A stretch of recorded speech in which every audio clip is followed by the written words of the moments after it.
Hello, I'm Kads, and welcome to today's video. It has been a while since the last one, but we are doing another champion showcase on the channel. In this case, the winner of the previous poll, which is Kaja the Rye. Part of the reason it took a little while for this video to be made was I was waiting for the stars to align to actually showcase how I am a particular user, just because I like to show you guys how I use these champions, and not just talk about how they could be used in general. So here is the star of the show, Kaja the Rye, a previous guaranteed champion from a deck of Fate, and honestly, she is probably one of my favorite looking female model champions. I love the queen of the jesters aesthetic going on here, but I digress. So taking a look through her skill kit, on the A1 attacks an enemy and it heals herself by 10% of her max HP, and if there's any Timmets on the same team, that being Timmet the Fool, her companion champion, who of course was a previous fusion, and she heals all Timmets by the same amount. So 10% of her max HP will heals herself as well as any Timmets. On the A2, awkwardly, this is her revive ability. We're used to seeing that on people's A3s, but nonetheless it's on her A2.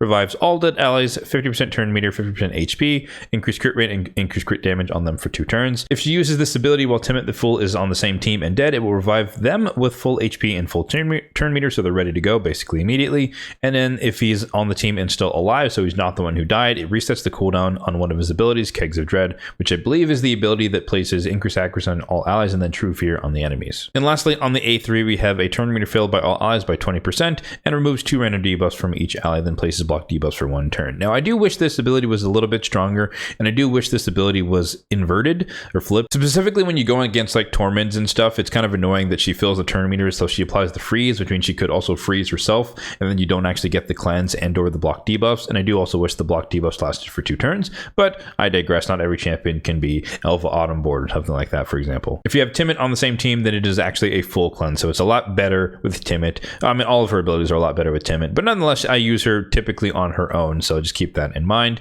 And then on the passive, all turn meter reduction effects are decreased by 50% when used against this champion. And then if you happen to run her on the same team as Timmet, she's actually immune to turn meter decrease. And more importantly, if they try to decrease it, she will actually get a turn meter filled by the exact same percentage. So, and if you go against the Armons, for example, which we're not necessarily going to do, I haven't really tested that combination, but it is something I'm intrigued by.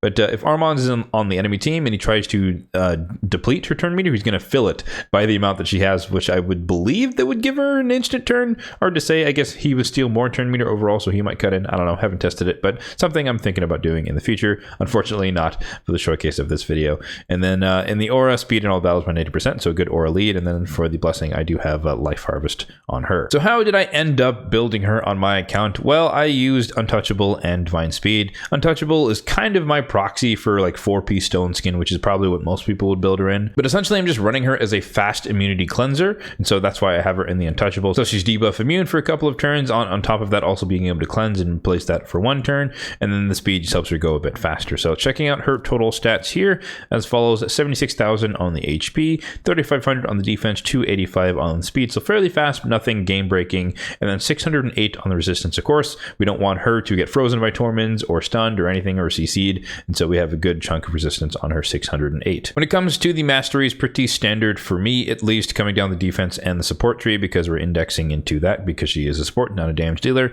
So ultimately ending on Unshakable to get extra resistance, Solidarity to get a little more resistance for all the buffs that she places, including on the revive from the A2. And then on the support tree, I picked up a little bit of the support healing-ish masteries, but I wanted to make sure that I came over to get Lore of Steel for the extra boost to speed, because I did intend to build her in a speed set. And then of course coming back to lasting gifts to extend the duration of the block debuff. So every once in a while, it actually does last for 2 turns. So here we are in the arena, and this is my primary use case for her. As I mentioned, she is a fast immunity cleanser, and so I typically run her into Torments on a speed team and or Taras, which we're going to see in a little bit. So we have an example case here. Again, she's not one of my she's not my most important champion. She's not the primary champion on my account in terms of speed and cleansing. I have tons of champions who could do a similar job, but she does excel in that one specific niche, that being having a speed aura, so I can still have a little bit of a speed advantage, and then also being able to cleanse. So not like an Arbiter, for example, it's just speed, but she'd easily get frozen by a Torment. So the reason we want to deal with Taras is because typically I run a lot of Gizmak, because there's a lot of Stone Skin out there in the world or in the game, and so I typically want to just burn that off. And he of course is affected by Taras's passive, so he starts off with the Fear, which means there's a 50-50 shot that he can't actually do anything at the start of his turn. So this is my pretty standard anti-Stone Skin composition, so we can see this team in action. This is a slow team, so I don't have to worry about them going first, but Kaja is the fastest fastest, so we just get rid of the fear. And then in this case, they actually don't have stone skin, but just for just an example, we're just going to do what I normally do.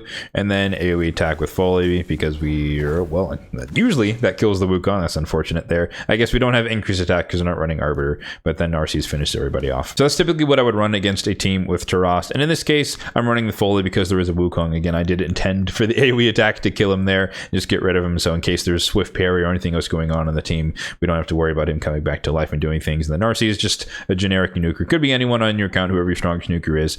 But yeah, this is one of the use cases for her against a Taras, specifically because I do use champions who are susceptible to his passive. And then here we are also in Tag Team Arena. I wanted to use her against a Torment as an example as well. But in this team, we do have a speed lead aura versus their defense aura team, so we should go first, but Elva could also be super fast, so we'll kind of see what happens when we get to fight number 2. Okay, so here we are in fight number 2, and luckily we do go first on this team. So once again, speed team, because she is not only doing the cleanse, she's also boosting turn arena, which is kind of handy. So once again, we're blowing up, getting rid of the stone skin, blocked a polymorph, love to see it.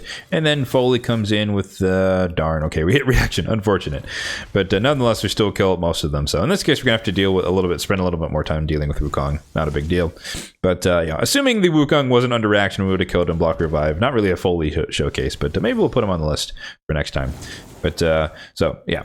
Again, the main thing is that we're preventing our champions from being frozen, even though we're running a speed-ish or a speed composition, and that just helps us do that job a little bit safer. We don't really have to worry about Tormund going to ham on our team. And although I don't necessarily use her every day or in every single fight, she is an important part of my strategy overall, just to have more things that I can possibly use to counter teams, specifically in Tag Team Arena, just because the battles get definitely rough, as you can see here, during reset times. But it also just makes it easier to be able to farm certain teams in Classic Arena just as well, so I don't have to keep refreshing the page all the time, waiting for a team that I could fight, waiting for the one man. Sometimes I could just go against a team I know I can beat with the speed, anti-freeze, anti-Taras composition. And if anyone was curious, I didn't show all of the fights, but I did beat all 3 of these teams. I did make a video previously about my approach to a Tag Team Arena, so if you do want to check that out, it will be in the card up above. So unfortunately, like I said, I exclusively use her in Arena, so there's not much else to showcase. I'm not going to do a live Arena fight. I did used to use her in live Arena, but I've since gotten better champions who could do her job in a similar manner,